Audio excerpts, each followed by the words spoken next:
جو جہنم سے بچ گیا نا، جنت میں چلا گیا، یہ ہے کامیاب۔ تو اللہ کے پیغمبر اس دنیا میں سب سے بڑی خدمت کرتے تھے، انسانیت کی سب سے بڑی خدمت کرتے تھے۔ اللہ کا پیغمبر دنیا میں سب سے بڑی خدمت کرتے تھے، اور وہ سب سے بڑی خدمت ان کے پیش نظر کیا ہوتی تھی کہ لوگ جہنم سے بچ جائیں۔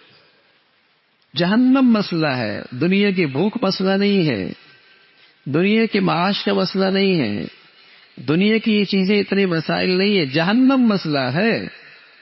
پیغمبر اس خدمت کو لے کر دنیا میں آیا کرتے، جہنم مسئلہ ہے۔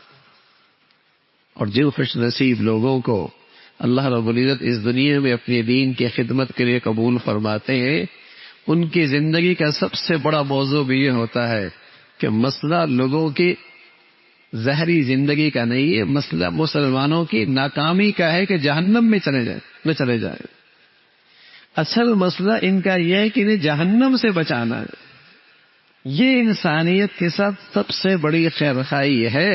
اللہ کے نبی فرمانے لگے واللہ، مجھے اللہ کی قسم ہے، واللہ الی الفقر اخشى علیک، اللہ کی قسم ہے مجھے یہ ڈر نہیں کہ تم پہ کوئی فقر و فاقہ آ جائے گا، اور تم پر کوئی تنگ دستی آ جائے گی، اور تم پر کوئی معاشی حالات آ جائیں گے، مجھے اس کا ڈر نہیں ہے۔ واللہ الی الفقر اخشى علیک ولکن اخشى علیک، مجھے تو اس پر ڈر ہے کہ تم پر دنیا کے دروازے کھل جائیں گے، پھر تم ایک دوسرے سے آگے نکلو گے۔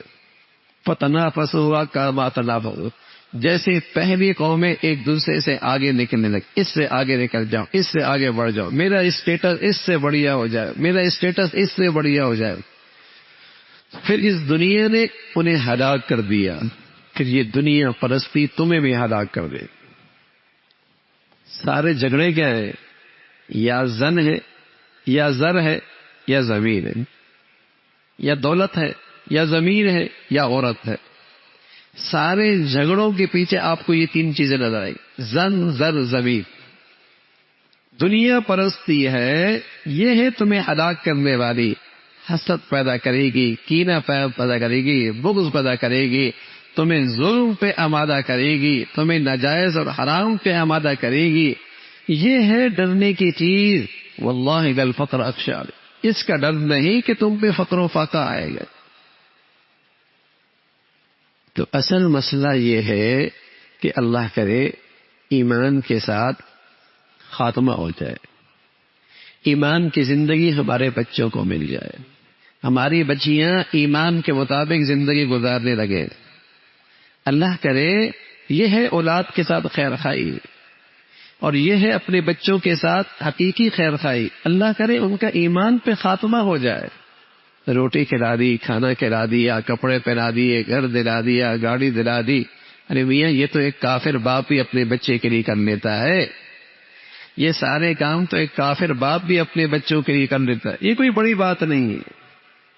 مسلمانوں کی سمجھداری یہ ہوتی ہے کہ اپنے بچوں کے لیے اس کھربوں سال کا کیریئر اسے سنوارنے کی تک و دو کرتا ہے، اسے فکر ہوتی ہے کہ اس کے کھربوں سال کا کیریئر بن جائے، وہ اس کے پیش نظر ہوتا ہے۔